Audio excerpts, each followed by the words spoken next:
다니엘서에 나타난 대단한 믿음의 말씀입니다.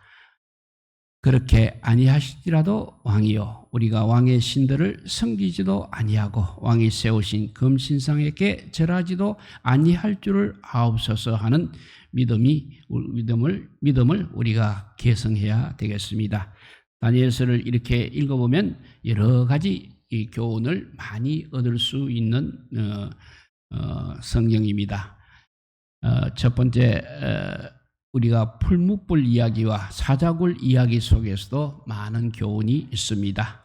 다니엘의 세충인 사드락과 메삭과 아베느고에게는 하나님을 믿는 신앙만 버린다면 정말 그 나라에서 입신양명의 길이 눈앞에 펼쳐져 있었습니다. 그래서 왕이 큰 금신상을 만들어 놓고 그것에서 절하지 않으면 풀무불에 던지겠다고 했을 때 오늘 16절 말씀처럼 새 청년은 우리가 이 일에 대해서 왕에게 대답할 필요가 없나이다 라고 정말 담대하게 대답을 하였습니다. 그것도 왕이 최대한 대로 그래도 아량을 베푸며 또 그들을 아끼는 그런 입장에서 한 말인데도 불구하고 그들의 말은 세 사람 다 모두가 동일한 말을 하고 있는 것입니다. 그들은 다른 문제라면 몰라도 여호와를 섬기는 문제라면 왕에게 더 이상 대답할 필요가 없나이다 라고 언제든지라도 똑같은 대답만 할 수밖에 없고 다른 말은 생각조차 하지 않는다는 그런 믿음이었습니다. 어떤 조건, 어떤 처지에서도 하나님에 관한 문제라면 확실한 정리가 이렇게 되어 있던 청년들입니다. 십자가에 십계명에 보면 우상에 대해서 절하지 말라는 그 계명을 어기지 않기 위해서 절하지 않는 것입니다. 또 그래서 이렇게 말합니다. 우리를 풀무불에 던진다면 우리가 섬기는 하나님이 우리를 풀무불에서도 건지시리라 믿습니다 라고 그렇게 고백하는 그들의 믿음인 것입니다. 그들의 모습은 과거 바벨론 포로 되기 전에 이스라엘과는 비교할 때 너무나 판이한 것입니다. 그때 이스라엘에 이와 같은 신앙의 청년들이 많이 있었더라면 이렇게까지 나라가 망하지는 아니하였을 것입니다. 그런데 중요한 것은 만일 하나님께서 풀무불에서 건져내어 주시지 않으면 어떡하느냐 하는 것입니다. 그 시대에 많은 믿음의 신앙들이 사형장에서 우리를 구해줄 줄 믿습니다라고 기도를 해도 결정적일 때 통하지가 않았습니다. 그래서 수많은 사람들이 죽임을 당했던 것을 볼 수 있는 것입니다. 그러므로 18절에는 다니엘서의 신앙에 그야말로 핵심적인 부분이 나타나 있습니다. 그 18절을 다시 한번 읽어보면 그렇게 하지 아니하실지라도 왕이여 우리가 왕의 신들을 섬기지도 아니하고 왕이 세우신 금신상에게 절하지도 아니할 줄을 아옵소서라고 했습니다. 우리가 이 땅에 살아가는 동안에 역경과 시련이 닥쳐왔을 때 하나님께서 구해 주실 줄 믿지만 그렇지 아니하면 어떡하느냐 하는 것 생각에 미리 그 믿음을 포기하고 자기 의지대로 행해서는 안 된다는 것을 우리에게 교훈해 주고 있는 것입니다. 순탄할 때야 누구나 잘 믿을 수 있는 것입니다. 그러나 풀무불 같은 역경과 시련과 핍박이 눈앞에 닥칠 때 과연 뒤로 한 걸음 물러서서 생각해 보는 것이 아니라 새 청년들처럼 그리 아니하실지라도 기꺼이 풀무불에 들어가겠다는 믿음이 있어야 한다는 것입니다. 이번에는 다니엘이 하나님의 신앙을 지키기 위해서 사자굴에 들어갔던 일이 있습니다. 하룻밤을 뜬 눈을 세운 왕에게 다니엘은 이렇게 고백합니다. 나의 하나님이 이미 그 천사를 보내어 사자들의 입을 봉하셨으므로 나를 상해하지 아니하셨사오니 하고 고백하는 다니엘입니다. 여기서 다니엘서가 말하고 있는 것은 우리가 사는 세상이 바로 풀무불이나 사자굴과 다름이 없다는 것입니다. 사자굴과 풀무불 같은 세상을 능히 이길 수 있는 믿음, 그것이 바로 그리 아니하실지라도 한 걸음도 물러서지 않고 내 생명과 내 삶 자체를 하나님께 드릴 수 있는 신앙이 확고하게 이렇게 서야 한다는 것입니다. 이러한 믿음은 다니엘과 세 친구뿐만 아니라 이스라엘 모든 백성들이 다 가져야 할 신앙임을 우리에게 분명히 가르쳐주고 있는 것입니다. 그러한 신앙으로 무장이 되었을 때 하나님께서 현재 그들의 처해 있는 풀무불 또는 사자굴과 같은 현실에서 벗어나게 해 주신다는 약속이기도 한 것입니다. 이 약속은 그들만이 아닌 믿는 모든 사람에게 다 통할 수 있는, 다 통용될 수 있는 약속이기도 한 것입니다. 물론 이스라엘 백성들이 모두가 다 이러한 신앙을 가졌으므로 하나님께서 그들을 포로되었던 곳에서 고국에 돌아오게 하였던 것은 아니었습니다. 그러나 최소한 이스라엘 백성들이 그런 마음과 믿음을 갖기 위해서는 하나님께 기도를 하여야 하는 것입니다. 그렇게 살기 위하여 노력하였을 때 하나님께서는 과거의 선지자들을 통하여 약속하신 대로 결국은 고국으로 돌아오게 하셨던 것입니다. 다니엘서가 쓰여진 시대는 세상의 왕들이 하나님을 믿는 백성을 이렇게 몹시도 핍박하던 시대였습니다. 그 속에서 다니엘서는 무엇이라고 우리에게 말하고 있습니까? 아무리 권력 있는 자가 세상을 좌지우지하더라도 그들은 우리를 잠시 핍박하는 자들일 뿐이라 그치고 세상의 모든 주관은 우리 하나님께 달려있다는 내용이 되겠습니다. 사실 이것은 이때뿐만 아니라 늘 하나님께서 원하셨던 바입니다. 그렇게 역사가 흘러왔던 것입니다.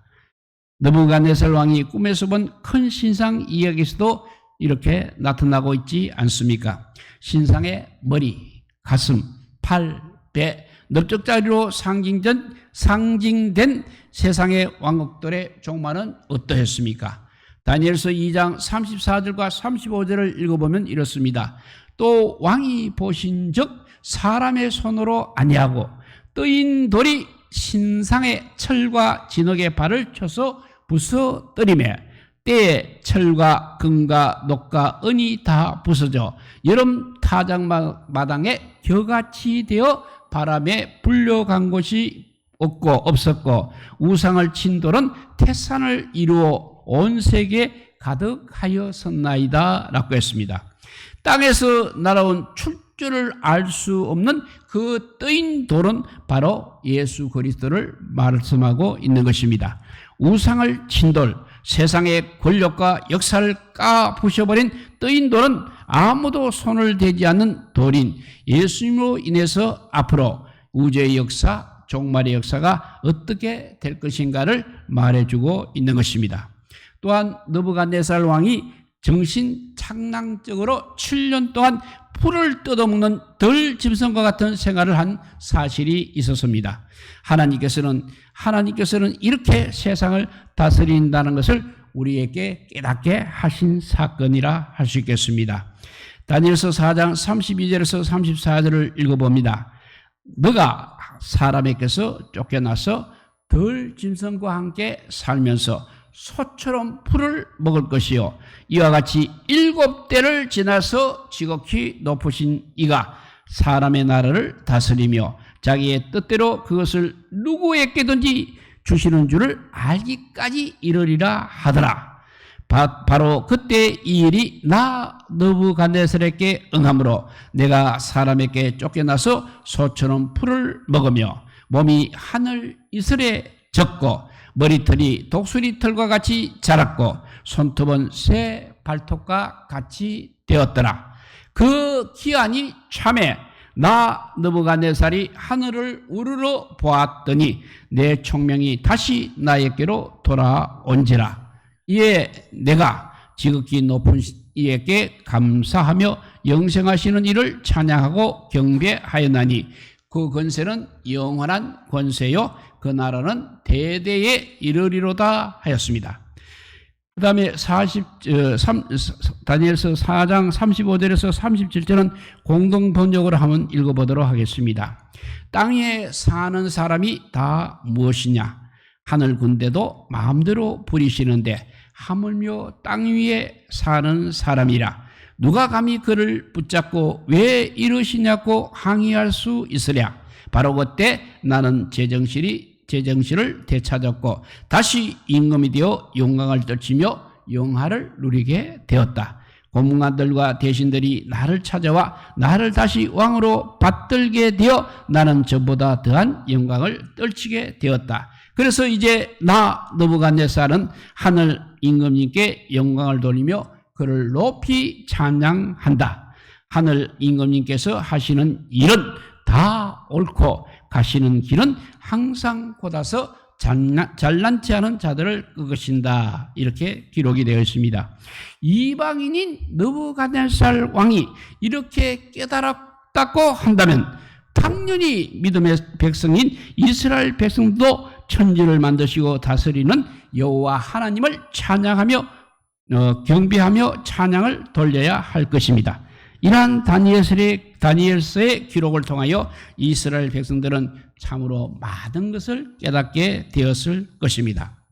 또 그 다음에 벨사살 왕이라는 사람이 있습니다. 그 사람은 예루살렘 성전에서 하나님을 섬길 때 쓰던 금그릇, 은그릇을 약탈해 전국 귀족 통치 계급을 바벨론 성에 모아놓고 그 그릇들을 술그릇 삼아 밤새 주연을 베풀었습니다.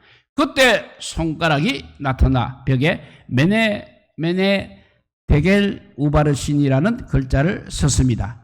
다니엘이 이를 해석하였은즉 그 뜻은 메네는 하나님이 이미 왕의 나라를 세워서 그것을 끝나게 하셨다 하며 데겔은 왕이 저울에 달려서 부족함이 배웠다 하며 베레스는 왕의 나라가 나뉘어서 메대와 바사 사람에게 준바되었다 함이니라 했습니다. 이 이야기의 핵심은 역사의 주인 되시는 하나님께서는 개인도 나라도 왕도 이렇게 항상 저울에 달아서 항상 이렇게 채점을 매기고 있다는 사실입니다. 내 멋대로 사는 것 같아도 하나님께서 한 사람 한 나라 한 교회까지도 모두 다 하나님 나라 저울에 달아서 채점을 하고 계신다는 것입니다. 다음날 새벽에 전 세계 사람이 지은 성 중에서 가장 완벽하다는 바벨론 성을 페르시아의 다리오가 강줄기를 돌리고 강 밑바닥을 파서 성을 무너뜨렸습니다. 특별히 벨사살 왕이 술에 근하게 취하며 내일 일도 모르는 채 만조백관을 불러 연회를 열 때 하나님의 성전에서 가져온 은잔과 금잔을 꺼내어 평상시에 원하던 대로 술을 부어 마셨던 것입니다. 아무리 술을 마실지라도 어떻게 성전에서 빼앗아 가져온 그릇에 술을 담아 마실 수가 있었으며 그것도 금은 목석으로 만든 신상을 찬양하기까지 할 수가 있겠느냐 하는 것입니다. 이에 하나님께서는 진노하시고 그들이 이 땅에서 제거되는 그런 심판을 행하셨던 것입니다. 요한복음 2장 18절에서 21절에 이런 말씀이 있습니다. 이에 유대인들이 대답하여 예수께 말하기를 너가 이런 일을 행하니 무슨 표적을 우리에게 보이겠느냐? 예수께서 대답하여 이르시되 너희가 이 성전을 헐라 내가 사흘 동안에 일으키리라. 유대인들이 이르되 이 성전은 46년 동안의 지역권을 너가 3일 동안에 일으키겠느냐 하더라. 그러나 예수는 성전된 자기 육체를 가리켜 말씀한 것이라 했습니다. 하나님께서 원하시는 예배를 무시할 때 비록 그것이 성전이라 할지라도 성전도 반드시 심판하시는 것이요. 신령과 진정으로 예배하는 것은 어느 곳에라도 하나님께서 함께 하시겠다는 말씀인 것입니다. 포로 생활을 하고 있는 이스라엘 백성들은 먼 이국 땅에서 늘 성전이 있는 것을 바라보며 하나님께 그곳에 가서 마음을 모아 예배할 것을 기도하며 소원하고 바라고 있었던 것입니다. 과연 그들의 말대로 고국에 돌아와서 그들은 비록 초라하였지만 나름대로 성전을 세우고 하나님께 마음을 다하여 예배를 드렸던 것입니다. 하나님의 저울에 합격하여 하나님의 일꾼으로 인정받고 압제와 고난에 승리하는 이가 되려면 우리는 어떻게 해야 할 것입니까? 다니엘서 6장 3절을 보면 다니엘은 마음이 민첩하여 총리들과 고관들 위에 뛰어남으로 왕이 그를 세워 전국을 다스리게 하고자 한지라 했습니다. 이렇게 다니엘의 마음은 민첩했다는 것입니다. 15살에 포로로 끌려와 종이 되었습니다. 그러나 그는 마음이 민첩하여 결국은 총리의 자리에까지 오르게 된 것입니다. 여기에 마음의 민첩함이란 말은 정확한 판단력, 과감한 추진력, 이 두 가지를 갖춘 것입니다.